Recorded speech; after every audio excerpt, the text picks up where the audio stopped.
কচুর নাম শুনলেই আমরা অনেকেই বলি, ওরে বাবা, এটা খেলে তো গলা খুশখুশ করবে। কিন্তু আসল সত্যিটা একদম আলাদা। সঠিকভাবে ধুয়ে, সেদ্ধ করে আর মশলার জাদু মিশিয়ে নিলে মানকচু হয় একেবারে নিরাপদ, আর এর ঝালের স্বাদ ভাতের সঙ্গে সর্দিও লাগে। আজ আমি আপনাদের দেখাবো কিভাবে বানাতে হয় বাংলার সেই ভুলে যাওয়া অথচ অদ্ভুত মজাদার রান্না মানকচুর ঝাল।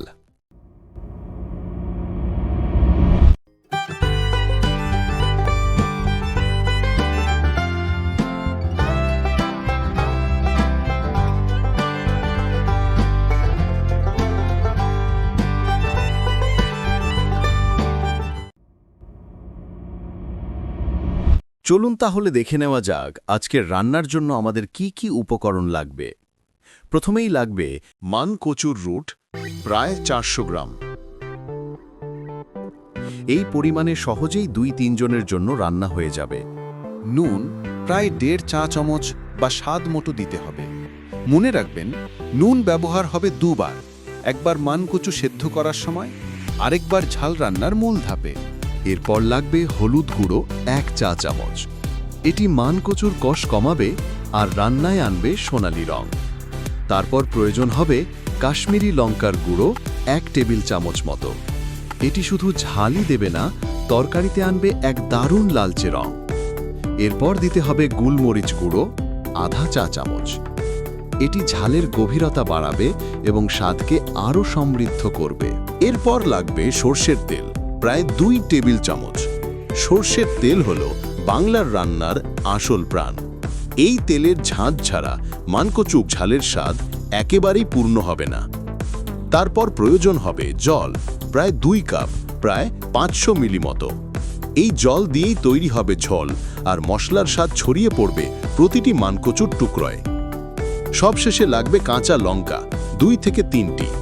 রান্নার একদম শেষে দেওয়া এই লঙ্কাগুলো আনবে টাটকা ঝাঁঝ আর মন ভরানো সুবাস। তো দেখলেন, একেবারে সাধারণ কিছু উপকরণ দিয়েই আমরা বানাতে পারবো এই অসাধারণ মানকচুর ঝাল। আর মানকচু খেলে গলা খুশখুশ করে এই ভুল ধারণা আজ এখানেই শেষ। এবার রান্না শুরু করা যাক। মানকচুর উপরের ছালটা ছড়িয়ে নিয়ে টুকরোগুলোকে প্রায় 2 ইঞ্চি সাইজে কেটে নিন। তারপর ভালো করে হলুদ আর নুন দিয়ে ধুয়ে নিন। মনে রাখবেন, ধোয়ার সময় একাধিকবার জল বদলাতে হবে, এতে কষ ও ঝাঁঝ কমে যাবে। এই ধাপটাই মানকচুকে খাওয়ার জন্য নিরাপদ করে তোলে। এবার একটা হাঁড়ি বা কড়াই গ্যাসে বসিয়ে তাতে জল নিন। সামান্য নুন দিয়ে অল্প আঁচে মানকচুর টুকরোগুলো সেদ্ধ করতে দিন। প্রায় 7-8 মিনিট সেদ্ধ করলে মানকচু নরম হবে, কিন্তু ভেঙে যাবে না। এই ধাপেই মানকচুর কষ পুরোপুরি কমে যায়, আর খাওয়ার সময় গলায় কোনো খুশখুশ থাকে না। সেদ্ধ করার সময় হাঁড়ি বা কড়াইয়ের উপরে একটা ঢাকনা দিয়ে দিন, আর গ্যাসের আঁচটা কমিয়ে দিন। এতে খুব সহজেই মানকচু সেদ্ধ হয়ে যাবে। যখন বুঝবেন মানকচুগুলো পুরো সেদ্ধ হয়ে গেছে, তখন হাতার সাহায্যে জলের ভেতর থেকে টুকরোগুলো তুলে আলাদা করে রাখুন। তারপর সেই জল ফেলে দিন।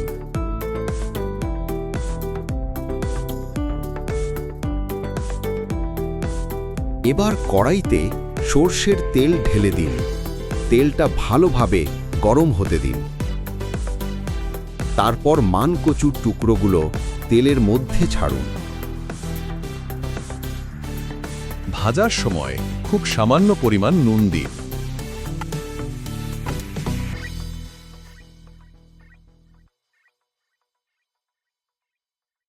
আর একটু হলুদ গুঁড়ো দিন।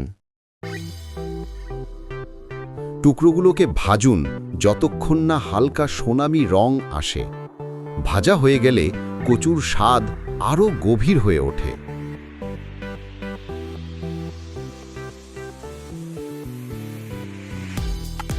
ভাজা হয়ে যাওয়া কচুর টুকরোগুলো আলাদা একটি পাত্রে তুলে রাখতে হবে। এরপর বেঁচে থাকা ভাজার অবশিষ্ট তেল ব্যবহার করতে হবে। এবার একটা বাটিতে মিশিয়ে নিন 1 চা চামচ হলুদ, 1 টেবিল চামচ কাশ্মীরি লঙ্কার গুঁড়ো আর 1/2 চা চামচ গোলমরিচ গুঁড়ো।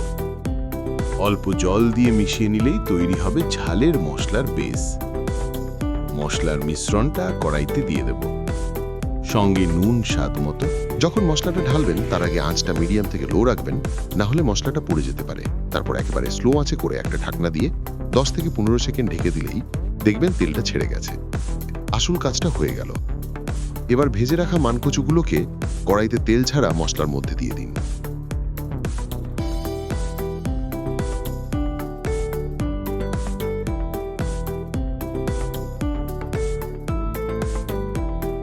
ভালো করে নেড়ে চেড়ে নিয়ে এবার এতে 2 কাপ মতো জল দিন। তারপর হালকা একটু নেড়ে একটি ঢাকনা দিয়ে ঢেকে দিন।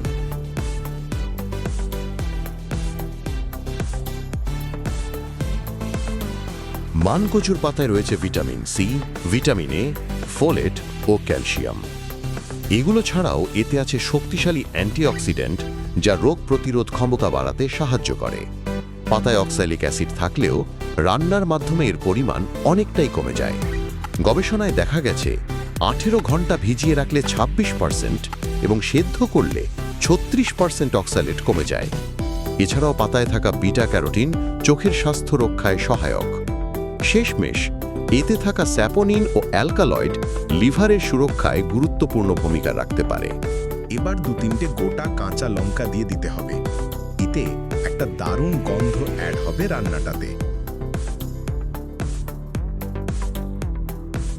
আর শেষে কিন্তু একটু কাঁচা সর্ষের তেল ছড়িয়ে দিতে হবে নামানোর আগে। এটাই কিন্তু রান্নাটার শেষ চমক, যেটা আপনার রান্নাকে আর 4-5 জনের থেকে সম্পূর্ণ আলাদা আর অন্য লেভেলে নিয়ে যাবে। হয়ে গেল কচুর ঝাল। আপনারা খেয়ে দেখবেন, ভালো লাগলে লাইক, শেয়ার, সাবস্ক্রাইব করে দেবেন।